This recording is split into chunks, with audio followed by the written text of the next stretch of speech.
Hi Ram, good morning. How are you, Ram? Good morning, Shanti. I'm doing great. Thank you. How about you?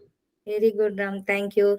So today I came up with nice topic. So many job seekers in Canada are in dilemma like whether I can opt for full time or contract jobs. So could you please elaborate on this topic, please?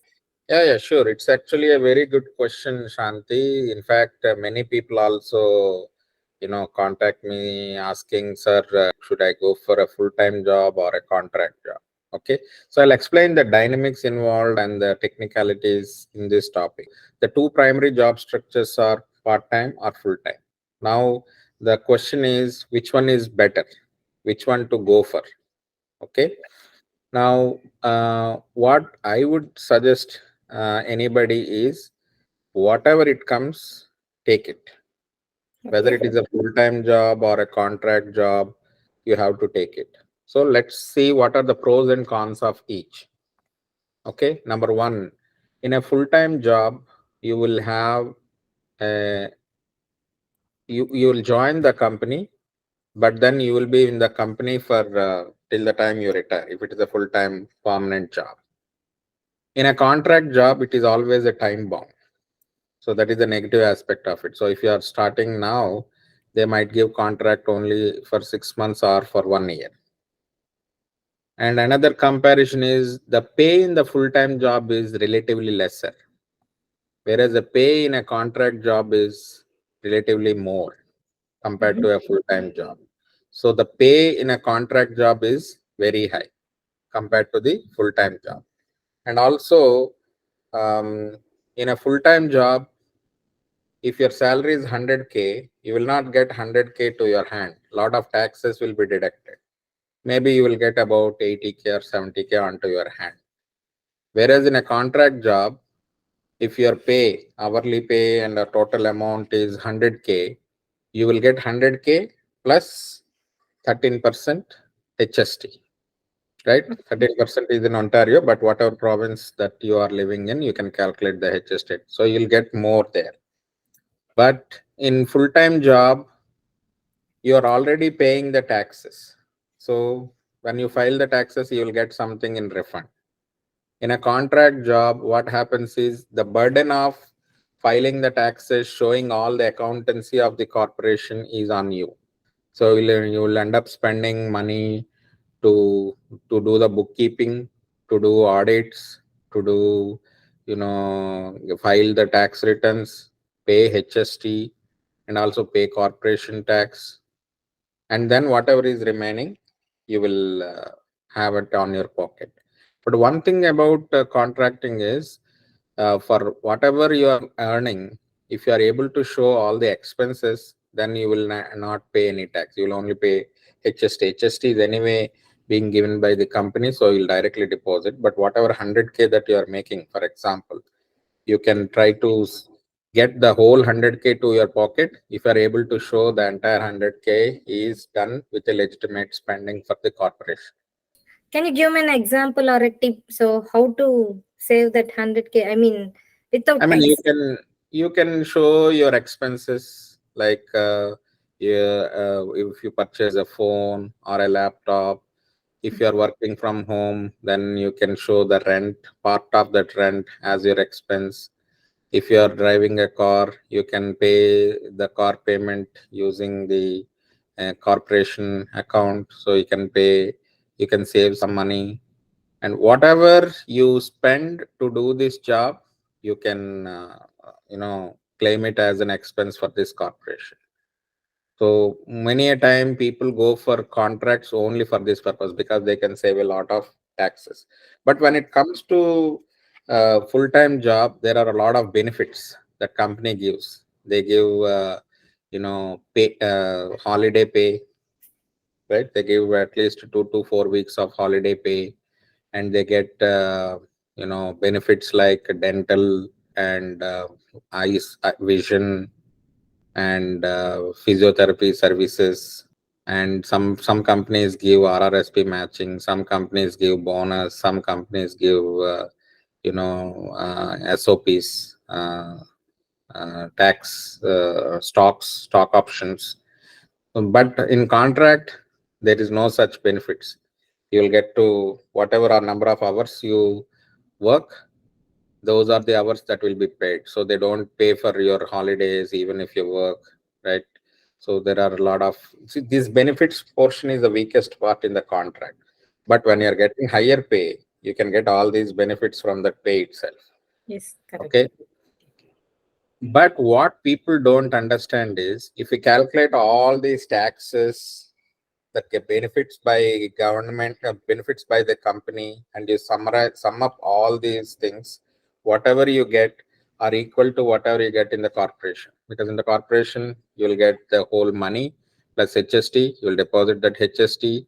You can also save that HST, and you can claim the expenses. But then, if you have to buy the same benefits, and you have to incur the expense of the auditor for tax filing costs, bookkeeping costs, the effort. So if you consider all these things, my personal opinion is they all come to the same level. Okay.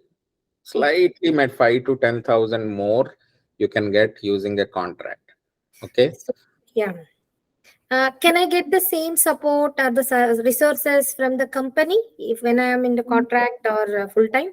Yeah, if it's a contract or a full time, when you go into the company, whether it is a full time or a contracted, you are treated the same way. But Mm. full-time employees will have more access in the company than contract employees, because full-time employees, they're aware you're going to live for be in the company for longer period. Whereas the contractors, since they are for a only limited period for a limited project, Mm. so their access levels will be relatively less. But respect-wise, both will be respected alike. People think that contractors are not respected as equal to full-time, but that is wrong. I have done many contracts. I have also done many full-time jobs. Mm. But the treatment I got both as a full-time employee and both as a contract employee, it is the same. So cost-wise, contract employee gets more pay. Respect-wise, it is equal. Mm. People think that one misconception people have is if it is a full-time job, they have the job for the lifetime. If Mhm. it is a contract job, they have to, they will be working only for uh, you know 1 year or 6 months. But Mm. in reality, in Canada, especially in the Western society, whether it is a contract or a full time, if the company wants to terminate you, they can Mm. terminate you at any point of time. The Mm. only difference is if you are a contractor, they may or may not be able to give you enough notice. But when it comes to the full time, they can terminate you immediately, but they will still pay you the 2 weeks of notice period, which whatever notice period they mention, they will pay you. And sometimes, if you are terminated after working for certain years, then they will also pay you some severance pay. Okay, but there is no job security whether it is a full time or a contract. If it is a full time, doesn't mean you are secured for the job for the rest of your life. No, they can terminate you at any point of the time. Oh, there is no job security. Okay. Yeah. So which is why when you are applying for the jobs, don't confine only to one type of jobs.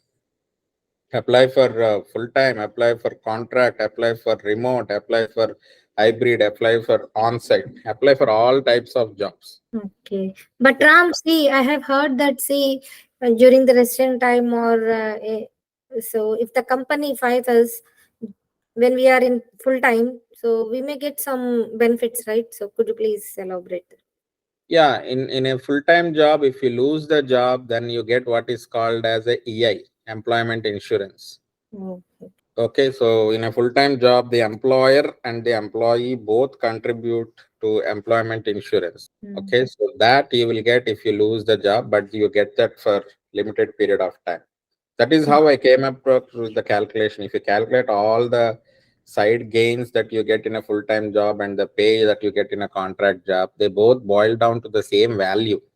That is why my personal opinion is you accept whether it is a full time or a contract job. It doesn't matter. At the end of the day, you need to get a job, you need to get paid, you need to gain experience, you need to get a better job next time.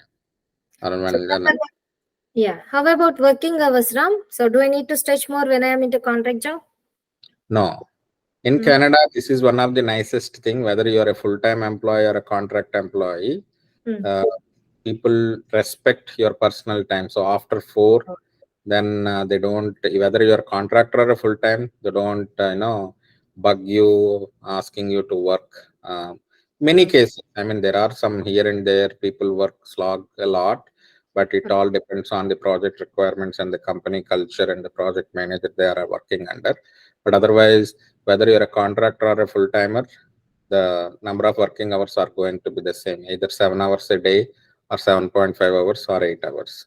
They are not good. But a contractor doesn't mean you are expected to work more, because if you work more, since they pay in hourly, they have to pay more. So that's why uh, you know um, it's equal.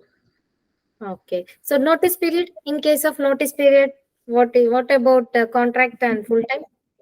Notice period, as far as I know, it is still the same. I mean, in Canada, anything and for any role, any job, the notice period is standard 2 weeks. Okay, whether it is a full-time job or a contract job, in many of the cases, the notice period is always for 2 weeks, both from the candidate side and also from the employer side. Okay. So during the background verification also there is no, so even if you are full time or contract, they do the same. That is good question. Yeah, for contractors, I have observed that the background check is little lightweight, but for Oh, full timers, the background check is very heavy. That's what I observed. I might be wrong as well, but mhm. it all depends on the company. If the company has the same policy to do the background check for each and every person alike, then they do it. But my personal observation is, since it is a contract job, they don't be very specific. Oh, he's coming for us doing a short project, let him come immediately and let him do the job. But if some, in some companies, especially banks and insurance companies, they're very particular about personal data, the culture of the company and the ethics of the candidates. They do criminal check, every check they do for both contractors or full timers. Okay. So suppose if I am in contract role, so can am I eligible for giving the reference, internal references will give, right? For Yeah, jobs. you can. You can. Can give, right? At the end of the day, your only job structure is different. Different. You're Okay. still doing job in the company, you still have everything, so you can give reference, not a I can problem. give reference. Not a problem. Okay. Thank you, Ram. Thank you. Thank you for clarifying my doubts. Yeah, Yeah. thank you very much. And once again, I wanted to reiterate, this is a recession period. Okay. Don't be very specific that you're looking only for contract jobs or a full-time jobs. Okay, both will be the same. Okay, in terms of working. The only minus point I would say is, if it is a full-time job, till the time you lose the job, at least you know that this is the job you are working. But in a contract job, you need to search for job every time the contract comes to an end. But that also has some positives. What are the positives? Contract extend.